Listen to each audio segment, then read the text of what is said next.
Okay, good evening, everybody. My name is Jamie Fisher. I'm the director of the UC Davis Humanities Institute, and I welcome you all to our first book chat of 2021-2022. We're here tonight doing a remote one because, in part, we have authors in very different places. We have one in California, Northern California, professor from Davis, Corrie Decker, and then we have one in New Orleans, Elisabeth McMahon, who co-authored this book that we'll be discussing tonight, The Idea of Development and in Africa. So before we get started, though, we take a moment to acknowledge the land on which we are gathered at UC Davis. For thousands of years, this land has been the home of the Pueblan people. Today, there are three federally recognized Pueblan tribes: the Kachi-El-Dihi Band of Wintun Indians of the Calusa Indian Community, the Quetzal-Dihi Wintun Nation, and the Yocha-Dihi Wintun Nation. The Pueblan people have remained committed to the stewardship of this land over many centuries. It has been cherished and protected as elders have instructed the young through generations. We are honored and grateful to be here today on their traditional lands. So our format today for the discussion of this book, The Idea of Development in Africa, A History, from Cambridge University Press 2021, co-written by Corrie Decker and Elisabeth McMahon. Our format will be that I'll introduce our speakers, our guests, and then I'll ask a few questions for maybe 20-25 minutes, and then we invite questions from our guests tonight, our attendees, and we ask you to use the webinar Q&A function if possible, if you don't mind.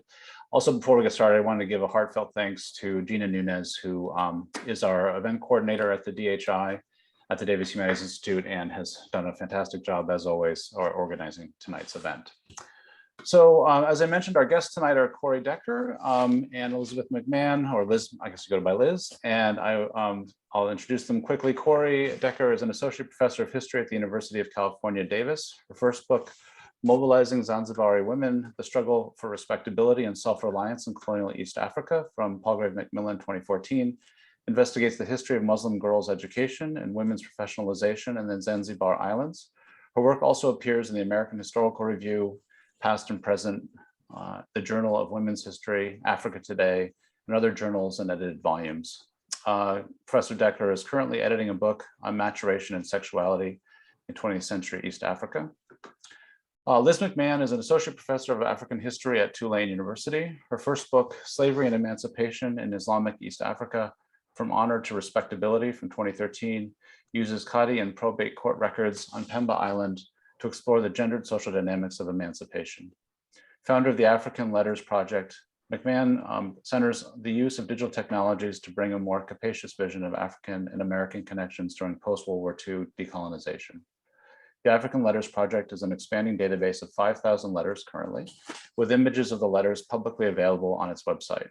She's published numerous articles and book chapters as well. Professor McMahon is currently writing a book about girls' and women's aspirations to subvert social expectations in 19th century coastal East Africa. So it's wonderful to have you two here tonight, and congratulations on this great book. I really enjoyed reading it. Usually I ask our guests to sort of kick it off because the DHI, our institute, is a research institute that supports research and tries to kind of seed new research, how you got started on the project, how you came to it, partially also to, in some ways, I think, comfort those graduate students, faculty who are just approaching projects and thinking about how to have their project evolve. So I'll let you two decide who would answer first. All right, Corrie, do you want to start? Go ahead. All right, so this book project came out of both of us were talking about development, the kind of earlier history of development in our dissertations, but we also were teaching the history of development in our classrooms. And so in a way, it allowed us to make some of the arguments that we were seeing as we were teaching, but also pull out sections of our dissertations that hadn't actually necessarily been published in our first books. So I think it gave us an opportunity to kind of do some of that intellectual work that we bring into the classroom, as well as in our own research, so that we're kind of pulling it all together. I think, Corrie, if you have. Yeah, and development was certainly a kind of almost invisible theme. I mean, it was sort of visible, but somewhat invisible theme of my first book as well. And it was actually a pretty central theme throughout the book, but it didn't get sort of foregrounded in the framing of that book.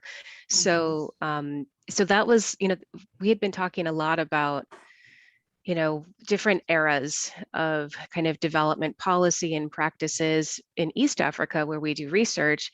And then, more and more work came out on kind of particular, monographs on particular case studies in the history of development in Africa that were highlighting similar dynamics in different parts of the continent. So we're really thinking like there needs to be a more cohesive narrative around this history. And especially, when we're, in moments when we were trying to teach this topic, it was very difficult to find texts that were appropriate for kind of matching some of the bigger arguments we wanted to make in our teaching. And we found by talking to each other that we were making similar arguments in our classroom. And so we thought, why not put this in writing? Right. I should show the book too, because it has a really lovely cover. I have to say we were experimenting earlier with how I would get it to show with the background. I don't have a back. I can show it. I don't have a background there. So. Central to the argument is the notion of a development episteme or a episteme, I guess episteme. What do you mind? Because I think one of the things I found really engaging about the book, because I'm not at all a specialist, it was highly readable, I thought, and connected well with historical things that really anyone would know, as well as to the contemporary world, which we'll get into in a second. But one of the key notions is this idea of a development episteme. And I was wondering if you could kind of detail that and say what you mean, and then maybe say how it fits into the overall argument. Corrie, you want to go ahead and start? Sure. Yeah, so we were describing this for a long time in the early versions of the book, this sort of, in the history of development, locating particular ideas that were in formation in the 19th century and became the sort of foundation of development policies and practices in the 20th century. And so we kept kind of dancing around this idea. And I think it was in maybe the second or third version of the manuscript that we came up with the episteme concept to try to tie it all together. And so the development episteme is really about the idea of development, the origins of the idea of development in Enlightenment thinking, abolitionist thinking, and eventually imperialism, which is a concept that we really sort of dig into a little bit in the first part of the book. And as well as sort of the policies and practices and enduring themes of kind of development problems, what we call, problems in quotation marks, right? This idea that there are particular ideas that, or themes that continuously are identified as problems for the project of development interventions. And the episteme is also an opportunity. Thinking about development in terms of an episteme was also an opportunity for us to try to link it into the construct of the idea of Africa. And there's been, sort of foundational works on that. V.Y. Mundimbe wrote, a book in the 90s, The Idea of Africa, which kind of lays out this much deeper history of that concept. So we were also thinking about tying, how these two concepts become intertwined, how they become integrated in the 19th century. Yeah, and a piece of that also is, very much connected to the racialization and kind of race sciences that are being developed in the 19th century. And so the kind of knowledge system that is created in this development episteme is absolutely tied into the way in which Africa is being racialized in that moment as well. And that doesn't go away. Yeah, I think one of the really powerful things is in some ways, the subtitle of the book, A History, is you're connecting these very contemporary institutions like the World Bank and the International Monetary Fund to this very long history of, the notion of Africa and, racialized notions and the way that intersected, perhaps above all, colonialism. And I was wondering if you could talk a little bit about what you trace as some of the continuities and maybe discontinuities from the kind of early colonial era into, and then also kind of Enlightenment, intellectual constellation into the more contemporary context. Yeah, do you want to start with that, Liz, or? Okay. Go ahead. It's a big question. It's a big one. Well, yeah, because one of the things that we were talking about this earlier, that there is very much the kind of cyclical structure and that comes out of this development idea. And, you know, one piece is always, especially coming out of the Enlightenment, this idea of progress, that we are always moving forward, right? That there is, everybody has to always be moving forward in some way, and that's central to the development episteme. And if you think in those terms that we must always be moving forward, if something doesn't work, then we have to try a new method to make development work. And yet oftentimes what we see is these continuities of coming back to the same thing over and over again. And we were talking specifically earlier about the, not here, but to each other, the Chinese New Belt and Road Initiative in Africa. So this is happening in the present moment, and yet we can look at it as, if we look at it as an infrastructural project, then we're going to see it happening in the 1950s and early 60s.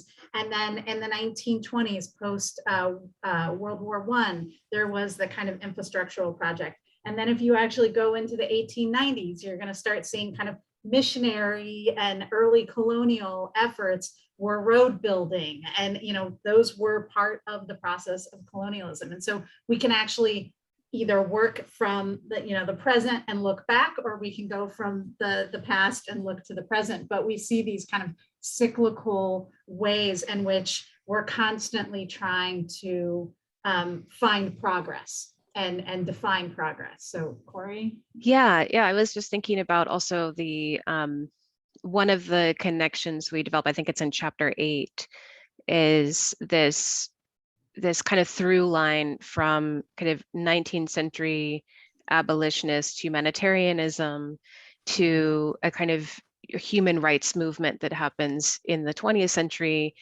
And then also looking at sort of how development projects, if, you know, especially if we're thinking about kind of how missionary systems worked in the 19th century, they were very, very ad hoc, very localized, very focused on individual projects, and very much also designed to kind of have massive and holistic transformations based on you know, one very ad hoc individual project, right?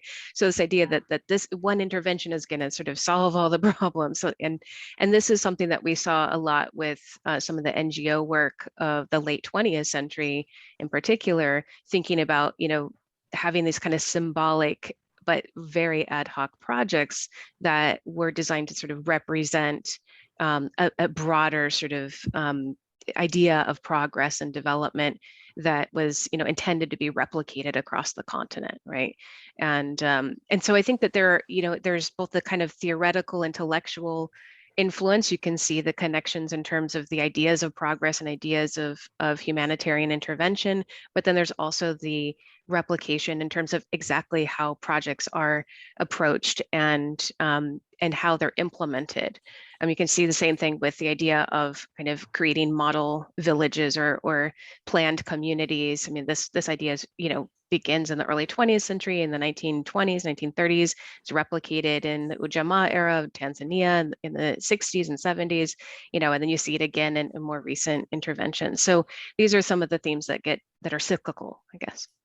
We could go on and on, I suppose. Right. Well, and you see the development episteme coming out in this as well, right? So the kind of particular way of knowing is also the particular way of approaching each of these ad hoc projects, right? That particular knowledge is that undergirds the way that each of these is structured is coming out of that development episteme. Yeah, and I think in your answers, you two have well articulated one of the real strengths of the book is this kind of jumping back and forth between the really contemporary and the historical, which is one of the jobs of history, obviously, and it's realized really beautifully, I think, in this book. One aspect that I was really interested to read about, because I don't always think about this so much, is the way that the missionary period and the dominance of kind of missionary ideas and knowledge production, as you write about it, sort of helped articulate the episteme moving forward. I was wondering if you could say a little bit more about that, because I do think it's, as we talk about colonialism and decolonization, sometimes forgotten how important that was in the early centuries. Corrie, you want to start?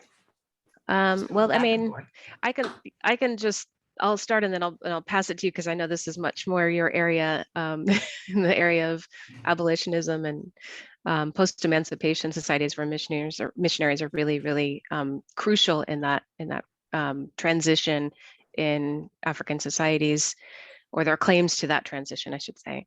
But I would say that there's one way we could say, which is it's very historical, right? You can point to movements in the 19th century that sort of lay the groundwork, missionary movements in particular, that lay the groundwork for the episteme and sort of its realization on the ground and on the continent. But there's another way in which, the missionary, the kind of religious, moral component of that never goes away, right? It's always, and there's actually sort of throughout the colonial period, an agreement, in a sense, between European colonial governments and missionary societies in kind of sharing the responsibilities of development. And that process actually never really goes away. And if you look in, at the late 20th century, this kind of governmental dependence on private organization, NGOs, missionaries, and other NGOs, that continues very much into the late 20th century and into the present. Yeah. Yeah, it is so deeply connected to all of these kind of pieces where you look at the missionaries, like if we wanted to think about language and how the missionaries are developing kind of the education systems that will then be used, and they're centered around kind of the missionaries, what they are valuing. Rather than what the local community is valuing. And then that's going to carry forward into the future. So like every little detail, it's all kind of this one larger piece. Yeah. Great, thanks. And just a reminder, if people would like to pose a question, we have one already, but please feel free to do that in the Q&A function of webinar or in the chat, and we'll go through those in a second. Another, I thought, fascinating kind of transition from the missionary era to a more 20th century era was you're highlighting the role of social sciences, including things like anthropology and political science, and that emphasizes negotiation of the past and the more present. What role did they play in the colonial and neo-colonial projects, and how did, as the disciplines develop, that kind of aid and abet the growth of them as disciplines? Right. Well, they are part and parcel of the disciplines, right? So, for every colonial office, we often think about the district officers in a location, but you also then had forestry, you had agricultural offices, you had the public health or health medicine department. All of those departments, Africa was just, in many regards, Tolly, who talks about it as Africa as a laboratory, right? That this was a laboratory for all of these kind of social science fields to work out and experiment with their ideas of kind of what political science might look like, or what sociology was, or anthropology.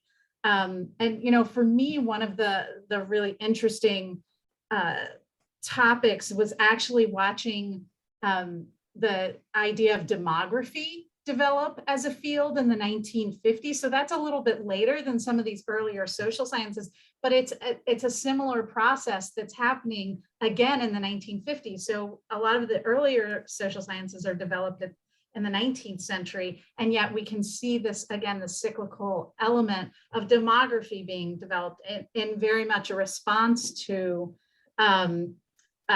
concerns about Africa and other parts of the world that were viewed as less developed at that time. And the question of overpopulation, which was inherent Right. to that science of demography. Yeah. And the anthropology is a really, really big piece of the story. And, it makes it, that it's no coincidence that, there's the story of physical anthropology in the late 19th century, which is kind of, we delve into that in the first part of the book. And then in the second part of the book, we delve into the sort of debate about anthropology and other social sciences and their relationship with the colonial office. There were certainly tensions, between kind of colonial policy and anthropologists. By the 1940s, anthropologists were exposing some of the sort of problems with development policies, the economic hardships that people were facing, and other sort of negative impacts of colonialism. But the colonial officials from the very beginning were employed people to collect ethnographic information as part of their data collection to lay the groundwork for developing these communities in terms of laying down the infrastructure, in terms of building colonial economic industries. So there's this really great article. It's a bit outdated now, I suppose, but actually not really, I won't say it's outdated, by James Ferguson, that I think the title of it is, Anthropology and its Evil Twin Development.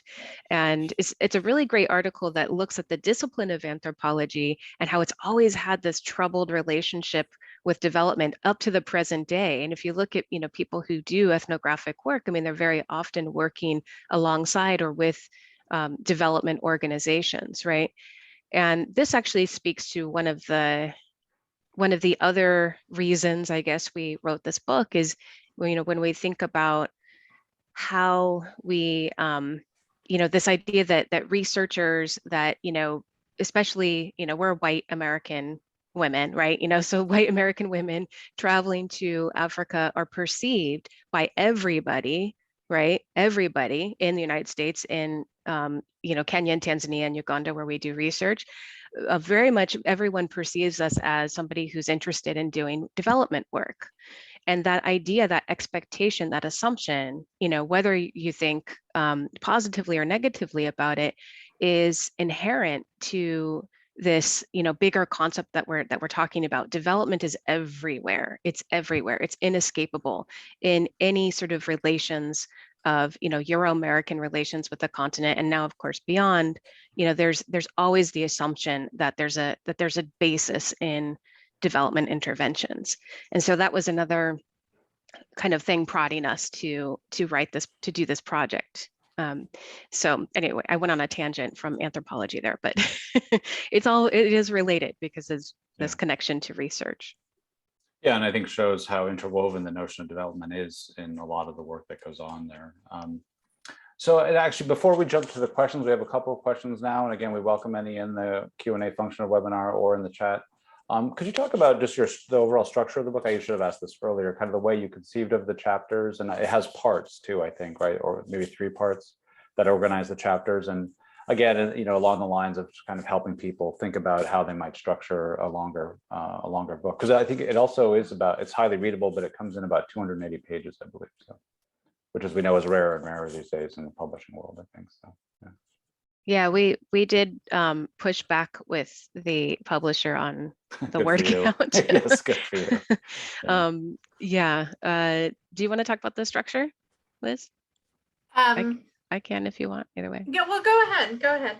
Okay, so the book is divided into 3 parts. There's part 1, which is the idea of development, sort of what are the origins of the idea? What is that, how does that development episteme form? And we spend a lot of time in the 19th century talking about that historical foundations, and then we bring it into the late 20th century and in some cases, the early 21st century, talking about the through lines, the kind of intellectual debates that happen around the idea of development in Africa.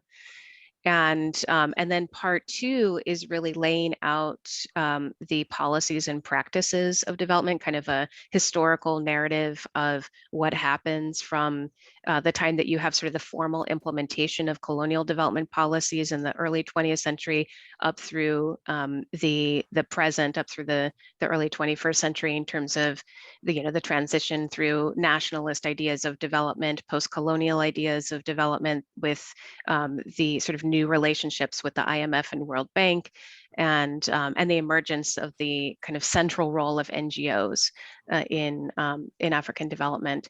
And then part 3 is really looking at the problems, all of these sort of the enduring issues that we can find are considered sites of intervention from the 19th century to the present.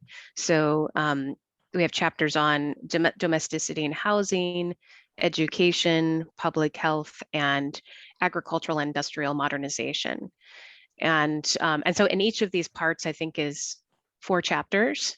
And then we have a kind of relatively short kind of conclusion chapter, which is more of a kind of way forward debate about kind of current ideas about current critiques, African critiques of development, and how they can kind of open the door for a new conversation. And really it's really not till that conclusion chapter, if you will, that we get to kind of one of the driving forces of this book, which is to call on people who want to do this work, or who do this work, or who who are not African but spend a lot of time doing work in Africa, to really reflect on their own positionality and their own role in perpetuating this episteme. So yeah, I don't know if you want to say something about the decisions we made about how we came up with it. We moved chapters around a lot. We moved a lot of chunks of writing around in the process. This book was written and rewritten many times.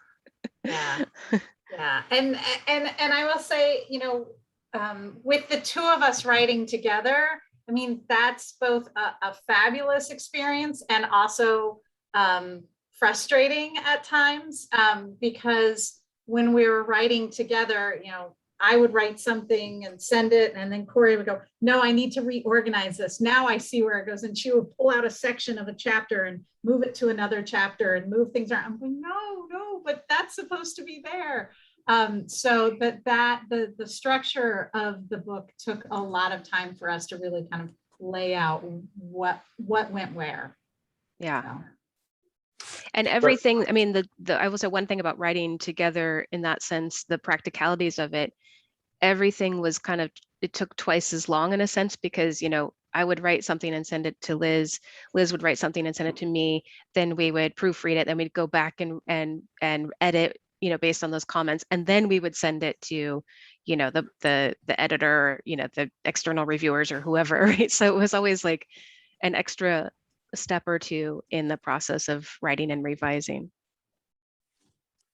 Yeah, and actually one of the first question we have from our colleague, Lisa Madison, is that relates to the kind of process around the book in some ways. What was the biggest challenge in researching and writing the book? So many. Right. Liz, go ahead. You want to take this one?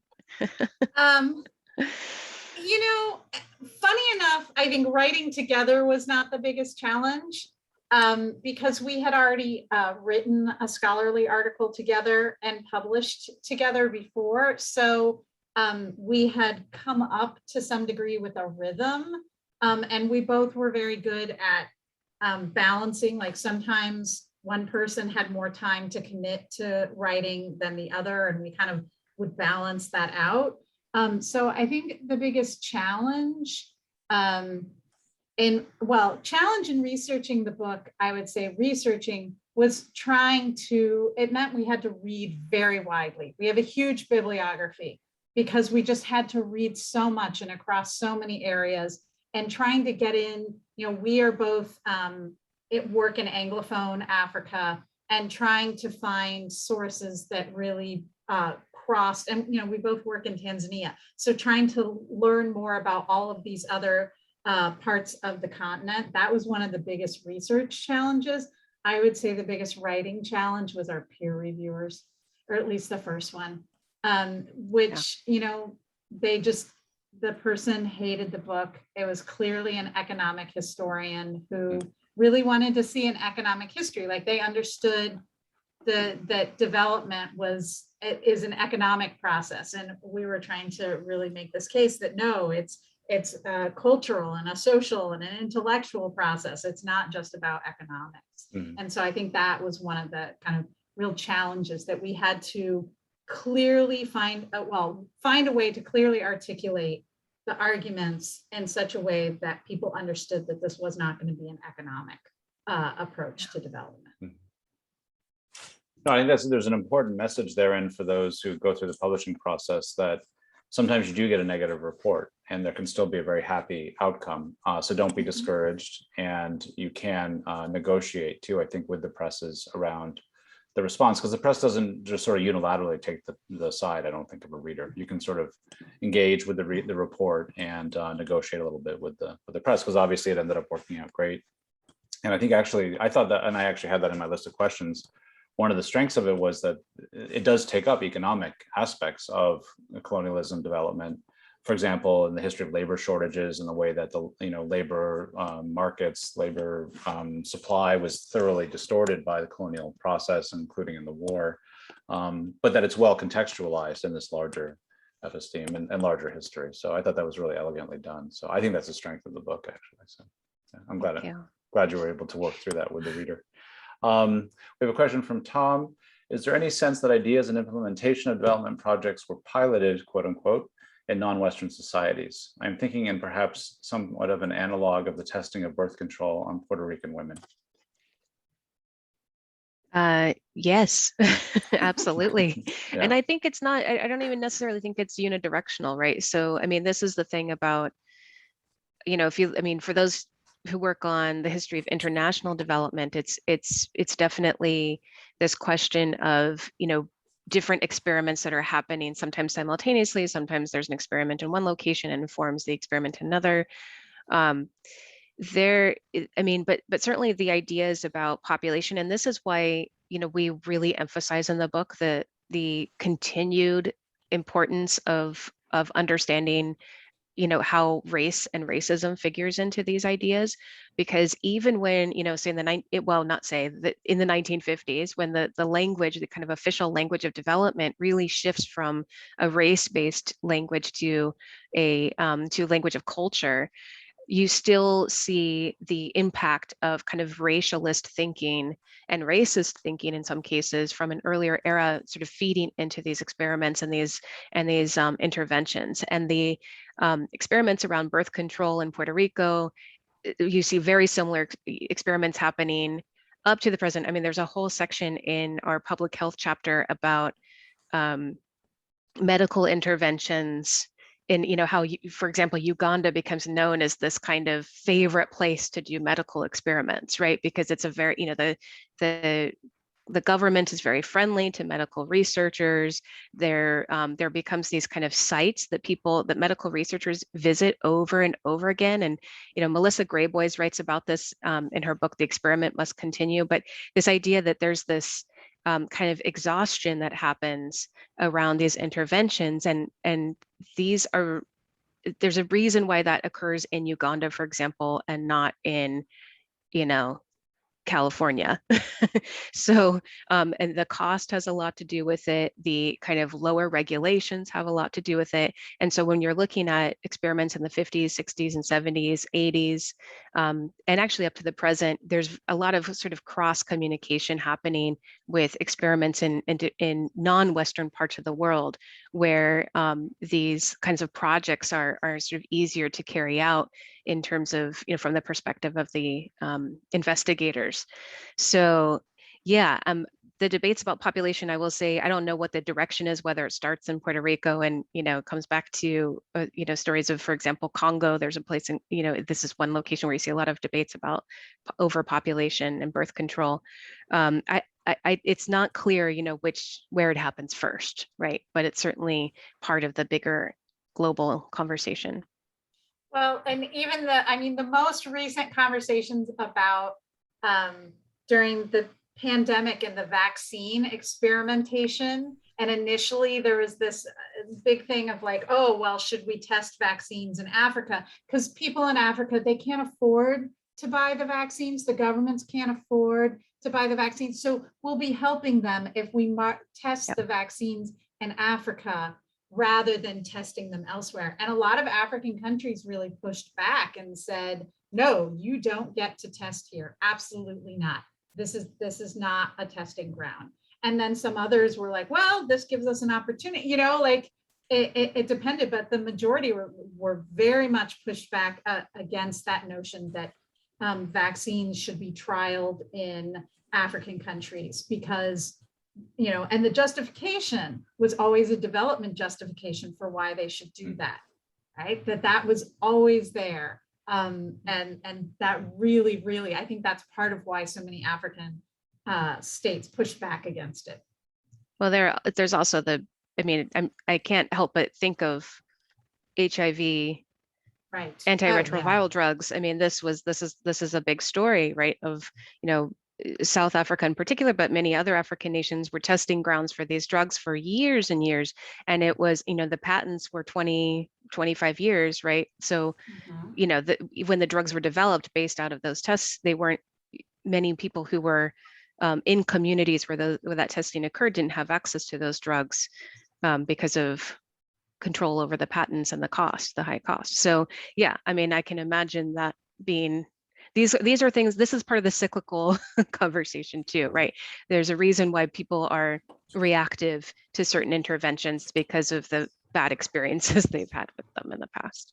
And one more example that's not a medical example is that they're trialing new education systems in African communities as well. And so it's not just about medicine. I think those are really easy ones to come to, but they're also kind of trying to come up with cheap and efficient ways of delivering education without having to have teachers that are, you know, exceptionally well trained in that. And I can see that, you know, that there are going to be echoes of that happening potentially in other parts of the world as well. And I would not be surprised to see some of that in certain areas of the United States at some point. Mm-hmm. So yeah, so very much so. Great. Yeah, and I thought that one of those two chapters on schools and then on kind of public health, medical research, two of the best in them. I mean, there are a lot of good chapters, but chapters in particular that show us that there are these very contemporary issues like trials of vaccines or the Ebola crisis in the mid 2010s, I guess, and the way that is still operating, at least in a way that it intersects the episteme, or, you know, is still within the world of the episteme that's existed for centuries. So I thought that was really powerful in the book. We have another question from a colleague, Maura Daywin, who writes, "Congratulations on the new book, Corrie and Elisabeth. I haven't yet had the opportunity to read the book, but hope to do so soon. My question, where do you see the development of episteme going in the 21st century? It seems to me that the multilateral organizations that were previously prominent in development work might be becoming weaker with less support from powerful countries, and that the development episteme might be taking new forms at this time, maybe more focused on individuals rather than on organizations. I'm curious about your thoughts on this."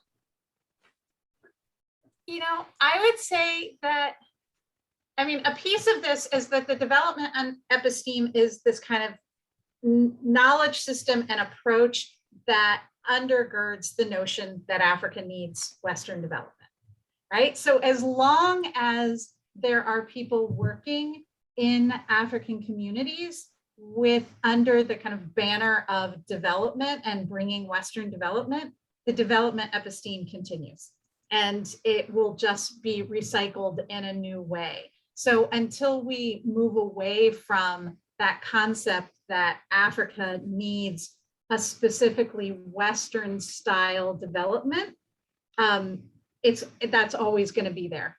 And that's one of the kind of larger arguments that we make, is that we need to decolonize not Africa or African approaches, but Western approaches to Africa and Western approaches to thinking about what development looks like and should look like for Africa. Like I know, right? Like, I don't know what it should look like. I don't, you know, I do research and I work there, but I don't live there. I'm not a citizen in Tanzania or in South Africa, right? So who am I to say what it should look like?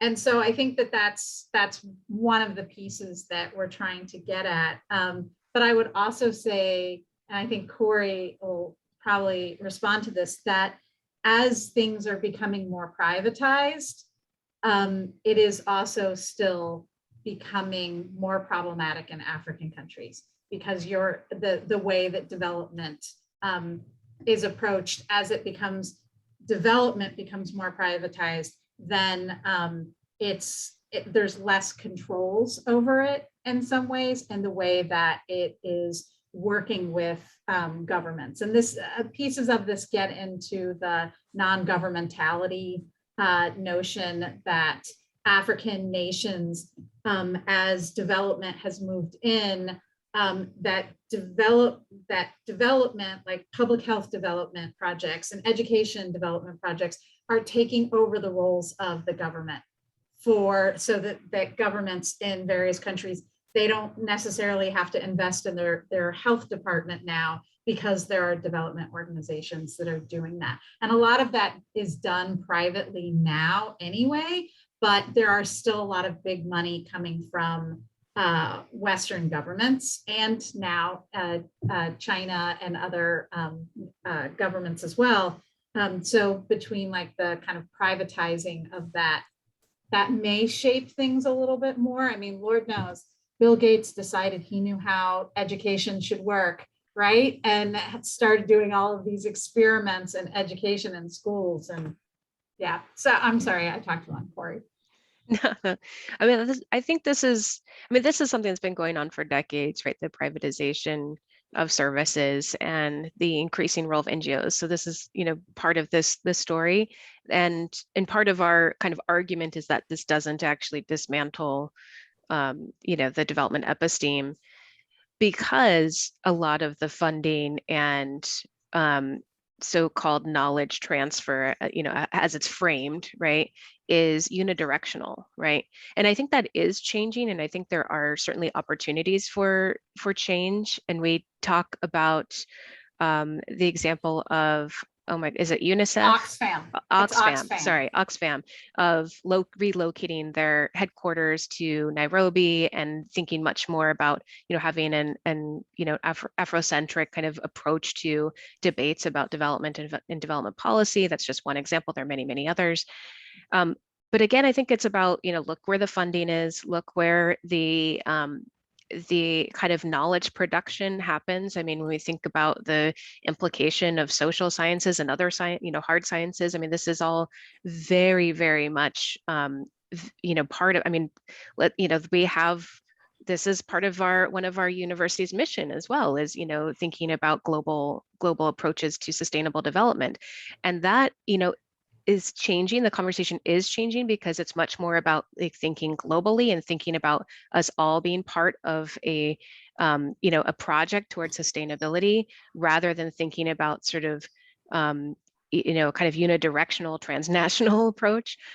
So I think there are opportunities for change, but it's really a question of what is it going to mean, and who's going to define what that means, and will people shut up and listen? Frankly, I mean, that's sort of the point of our book at the end, is kind of like, those of us who have been doing a lot of work on Africa or in Africa for many years, and have claim a certain type of expertise, maybe we need to really think a lot more about ourselves and our positionality, and do more listening than talking, which is ironic. I know we wrote this book, so contradictory, I suppose. Yeah. Okay, we did have another question. Tom is curious about the place of Egypt in this book, because I'm aware that there's a sense that Egypt is not a part of Africa. Was there a different treatment of Egypt by various development projects, perhaps related to this, or more meta, is what differences exist in terms of development when you talk about Africa at not the continental level? And I think that does loop back to the idea of Africa you raised earlier, which is a framing notion, I think, for the book, right? Yeah. And let me just say, I'm just gonna go ahead and jump in, that Egypt is very much a part of the conversation. And we don't cover Northern Africa as much as one would hope that we would wanted to. I mean, it was hard to cover every spot and every place, but we do bring in several examples from Egypt. because you have like some of the early agricultural efforts in the colonial agricultural efforts that are happening in Egypt. They are then transplanting those same efforts into Niger and into Kenya and to other parts of the continent. So very much Africa is part of this conversation. And, you know, even the big infrastructural projects like dam building became a huge thing. And it's still actually a huge idea right now because it offers a more potentially sustainable electrical grid, right? So it's wind farms and dam building are the two main efforts in that regard. And Egypt with the Aswad Dam was right front and center of this kind of conversation. So it is very much, I think, part of Africa in that regard, even though the United States and because the United States actually politically carves off North Africa, right? It's a different part of their political, like, you know, departments. You have sub-Saharan Africa, right? Which also, by the way, includes Haiti for in the US. Yes, in the US government, they stick Haiti in with sub-Saharan Africa, and then Northern Africa gets carved off to the Middle East. And so in that regard, while politically it's gotten treated differently as a different framework within the development structures, it is squarely still put in the world of Africa, I think. But Corrie, I don't know. No, I would only thing I would add is that, you know, Egypt comes up periodically in the book, but one place also where Egypt comes up is actually as a development interventionist in Sudan. So, I mean, there's a way in which, you know, there are also kind of inter-country exchanges where, you know, for example, Egypt, you know, takes it upon themselves to be a kind of to promote a certain idea of development and to provide funding and, you know, expertise, right, to implement certain ideas about, you know, agriculture, and agriculture is a big one in Sudan. And that's a very long history that goes back actually to even to the Anglo-Egyptian era, the era of kind of shared control over Egypt between the Egyptian and British governments. So so this is, you know, Egypt is a kind of complicated example because it's been both the recipient of and an actor in many ways on a kind of top-down level of development interventions.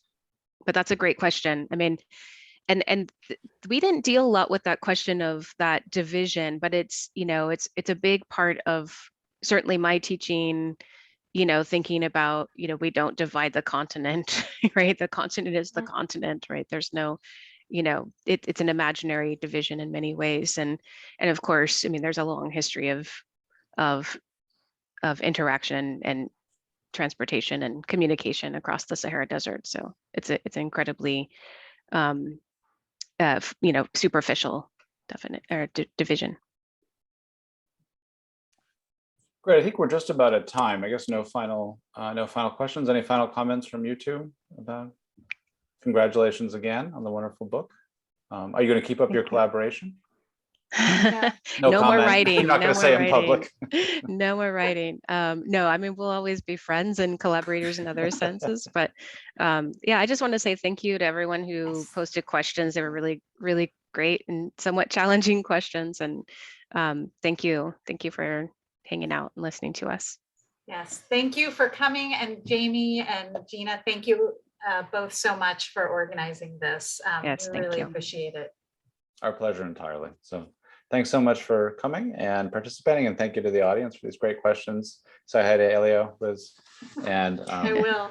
We'll be back in the winter quarter with our next installment of the book chat. So thanks everybody. Thank you. Take care. Thank you. Bye.